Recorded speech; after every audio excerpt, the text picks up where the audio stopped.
buri wese afite inshingano yo kubungabunga ibidukikije, yaba amazi, umwuka duhumeka, isanzure, ubutaka, ibishanga, amashyamba, urusobe rw'ibinyabuzima n'ibindi bifitanye isano nabyo.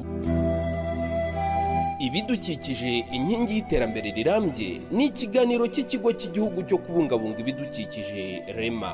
Ndabasuhuje inshuti bakunze ibikiganiro ibidukikije inkingi y'iterambere rirambye cy'ikigo cy'igihugu cyo kubungabunga ibidukikije REMA ku bufatanye na Minisiteri y'Ibidukikije.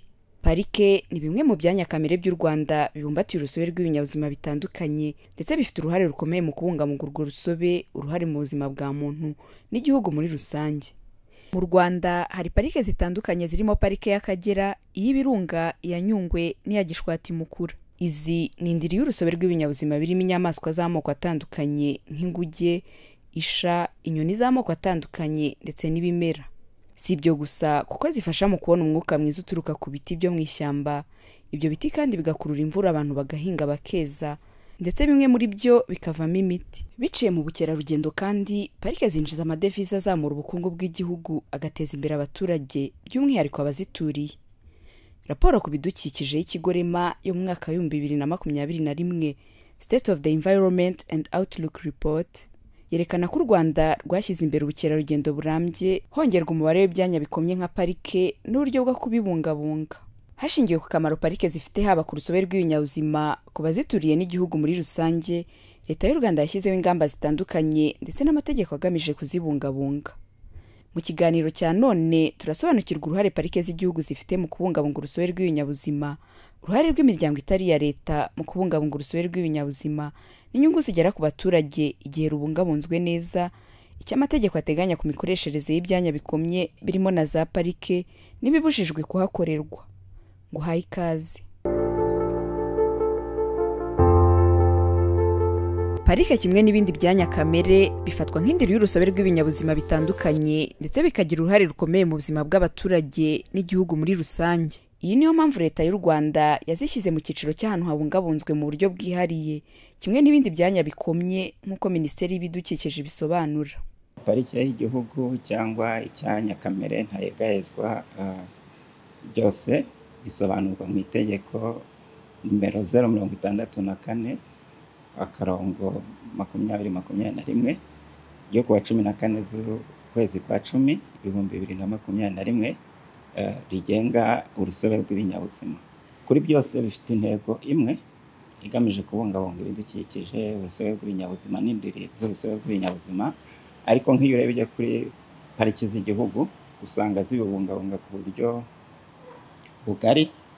Hanyuma ku cyanya kamere ntayegahezwa ugasanga wenda hariho uburyo bwo kubigenzura cyane hagamijwe kubungabunga urusobe rw'ibinyabuzima rurimo, kandi nanone ugasanga wenda abantu batemererwa kuhagenda kenshi, mu gihe kuri parike z'igihugu ho dusanga ko ba mukerarugendo bashobora kujyayo, ariko byose icyo bigamije ni kimwe no kubungabunga urusobe rw'ibinyabuzima. Ku bijyanye n'imikoreshereze y'ahantu hakomye, mu itegeko navuze rijyanye no kurengera urusobe rw'ibinyabuzima mu ngingo yaryo ya 8 bagaragaza yuko gukoresha ubutaka bw'ahantu hakomye bitangirwa uruhushya, kandi noneho urwo ruhushya rugakoreshwa hakurikijwe ibiteganywa n'amategeko abigenga. Ibijyanye n'amategeko abigenga nabisobanuyeho nabivuzeho, ariko noneho n'uburyo urwo ruhushya rutangwamo ruba rugaragaza ibyo uwaruhawe agomba kubahiriza, agomba gukurikiza kugira ngo rukoreshe neza kandi atangiza aho hantu. Parike z'igihugu nka bimwe mu byanya bikomye zifite uruhare rukomeye mu kubungabunga urusobe rw'ibinyabuzima n'iterambere ry'igihugu muri rusange, tubwirwa n'urwego rw'igihugu rushinzwe iterambere RDB. Parike z'igihugu navuga ko ari nk'ahantu hasigaye habungabungiwe urusobe rw'ibinyabuzima kamere rw'igihugu, kubera ko urebye imiterere y'igihugu ahandi hagiye hakorerwa ibikorwa bitandukanye, hari ahatuwe, hari ahahingwa, hari imihanda.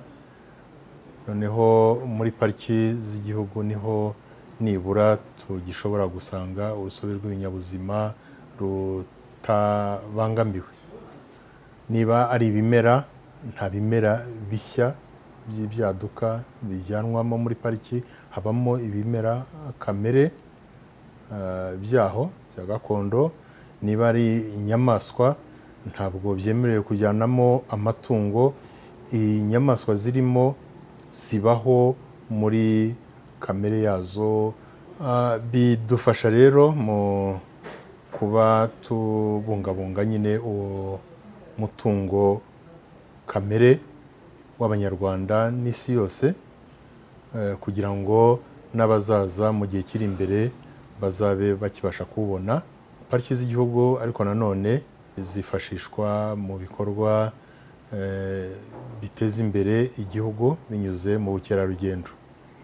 Ubukerarugendo kugeza ubu ngubu ni inkingi ikomeye y'ubukungu bw'igihugu, kubera ko tubaze nko mu myaka irenga 7 ishize, ubukerarugendo bwagiye buza ku isonga mu byinjiza amafaranga y'amahanga mu gihugu. Inyungu zituruka ku kubungabunga urusobe rw'ibinyabuzima biri muri za parike ntizigarukira kuri parike honyine, ahubwo zigera no ku baturage, by'umwihariko abazituriye. Kuva mu mwaka wa 2005 leta y'u Rwanda yagennye ko ibice 5% by'umusaruro mbumbe w'ubukerarugendo bishyirwa mu bikorwa cyo guteza imbere abaturage baturiye pariki z'igihugu. Niko byakomeje kugenda kugeza muri 2017, aho leta yakubye kabiri rwa ruhare rugenerwa abaturage. Ubu 10% by'umusaruro mbumbe w'ubukerarugendo nibyo bishorwa mu bikorwa binyuranye biteza imbere abaturage. Nabivuze, hari ibikorwa remezo nk'amashuri, amavuriro, imihanda, kubakira abatishoboye, ariko hari n'ibindi bikorwa nanone byo kubateza imbere bibyara inyungu, nka gushyigikira ibikorwa by'ubuhinzi, ibikorwa by'ubworozi, kubaha amatungo, dushyigikira ibikorwa by'ubuvumvu mu nkengero za pariki zose z'igihugu uko ari enye. Hari abakora ibikorwa by'ubukorikori, emwe hari n'abagiye batangiza ibikorwa by'ubukerarugendo bushingiye ku muco cyangwa se bugaragaza ibyo bakora, bakabyereka ababisura hanyuma bakabonamo inyungu. Kugeza ubu rero miliyari zirenga gato 8 nizo zamaze gushorwa muri ibyo bikorwa biteza imbere abaturage baturiye pariki z'igihugu mu turere 14 turimo izo pariki. Bamwe mu baturage baturiye parike ya Nyungwe bahamya ko batangiye gusarura ku byiza byo kubungabunga parike n'urusobe rw'ibinyabuzima ruyirimo. Bifite icyo bimariye kuko ejo hazaza bifitiye umuryango wanjye akamaro, bigatuma n'inyamaswa muri Nyungwe tuzibungabunga, ba mukerarugendo bakaza bakishyura amadovize tukaba twayabonaho. N'ikimenyimenyi hari ayo baherutse kuduha 150 yo kudufasha mu buzima bwa buri munsi. Batwegereje n'ishuri rya kaminuza hano hakurya kugira ngo abana bacu nibakura bazabashe kuryigamo. Byose rero bikubiye mu kubungabunga neza parike ya Nyungwe n'ibiririmo. Iyo tubibungabunze bitugirira akamaro kanini cyane, kuko mbese namwe murahabona, murabona ko nta zuba riri kuhava ryinshi cyane. Nka kwishyamba imvura muri uku kwa gatandatu icika mu kwezi kwa 7, ikamara nk'ukwezi kumwe ikongera igatamika ikagwa, tukabona uko duhinga. Nta zuba rijya riva ryinshi cyane hano ngo usange ubutaka bwarumagaye, ntabwo bibaho. Nibyo byiza by'iri shyamba turi kuhasoroma. Inyungu cyambere, niba wa muhigi atazajyamo ngo aritwike, ibiti bizakura, umuzungu naza ahagarara afate n'amafoto abona ari ahantu heza. Ya mafaranga nava muri bwa bukerarugendo, ya mishinga bazategura ikabona amafaranga, natwe tuzabonamo akazi. Nitubonamo akazi, mbashe kubona mituweli, mbashe kubaho n'umuryango, cyangwa se n'abandi baturage baturiye hano hafi. Sijye jyenyine, tuve niba habonetse yenda nk'akazi yenda nk'iyi mishinga yenda iza nk'amubona ko bari gukora muri uyu muhanda, ayo mafaranga iyo yaje ntabwo areba umuntu ku giti cye, ahabwa abantu benshi batandukanye. Ibikorwa byo kubungabunga parike n'ibinyabuzima byo muri parike ntibigirwamo uruhare n'inzego za leta gusa. Imwe mu miryango itari iya leta nayo yiyemeje kubigira ibyayo. Urugero ni nk'umuryango Biocor ugira uruhare mu bikorwa bitandukanye bigamije kubungabunga parike ya Nyungwe, banafasha abayituriye kujya mu bikorwa bibateza imbere bakava mu byangiza parike n'ibinyabuzima biyirimo. Mu byo twagiye dukora twafashije parike y'igihugu ya Nyungwe icyo gihe muri 2013 tumaze umwaka umwe dutangiye kuvugurura cyangwa se gusazura ishyamba, kandi mu by'ukuri byatanze umusaruro kuko wasangaga ibyo biti byagiye byangiza ishyamba byatuma urusobe rw'ibinyabuzima rugenda ruhunga. Indi mishinga twagiye dukora cyane cyane inashingiye mu gutera ibiti ahantu hatandukanye hano mu karere ka Nyamagabe ndetse no mu karere ka Nyaruguru, aho twagiye dushyira imbaraga cyane cyane mu kubwira abantu ko ubuzima bwabo bushingiye cyane cyane ku kubungabunga ibinyabuzima, harimo ibiti kubera ko umwuka duhumeka uturuka mu biti, ariko tukanababwira ngo niyo n'abahinzi bahinze kugira ngo bagire ibyo beza nuko habaho ibangurira. Ugasanga rero inzuki, ibinyugunyugu na bya binyabuzima abantu basuzuguraga, Biocor yashyize imbaraga mu kugira ngo yigishe abantu akamaro kabyo no kugira ngo banamenye ko mu by'ukuri ari byo bituma tugira n'umusaruro.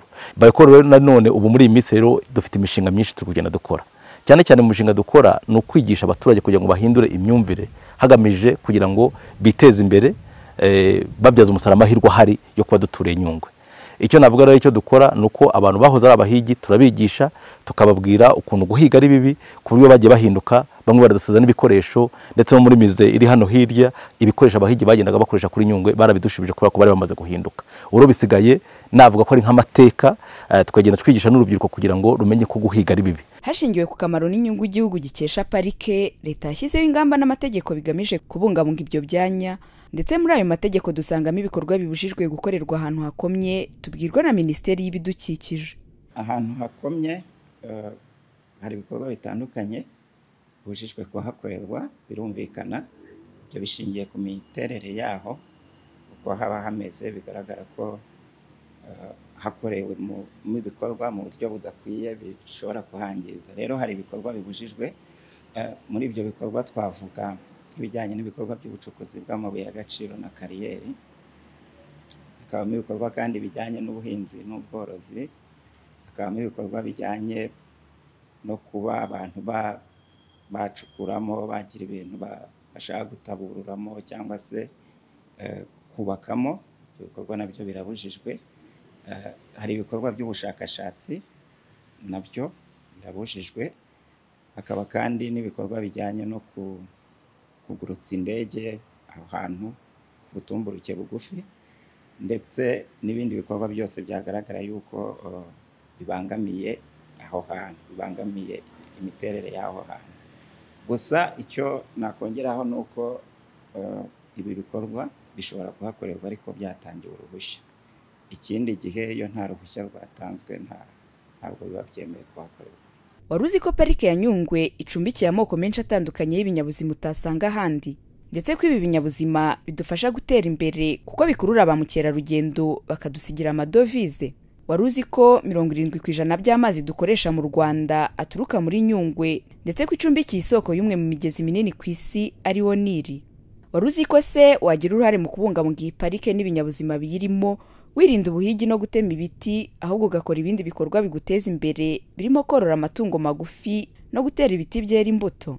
Dusoza ikiganiro ibidukikije inkingi y'iterambere rirambye, mbibutsa ko mugitegurirwa kandi mukigezwaho n'ikigo cy'igihugu cyo kubungabunga ibidukikije REMA ku bufatanye na Minisiteri y'Ibidukikije. Naho ubutaha. Ibidukikije inkingi y'iterambere rirambye ni ikiganiro cy'ikigo cy'igihugu cyo kubungabunga ibidukikije REMA.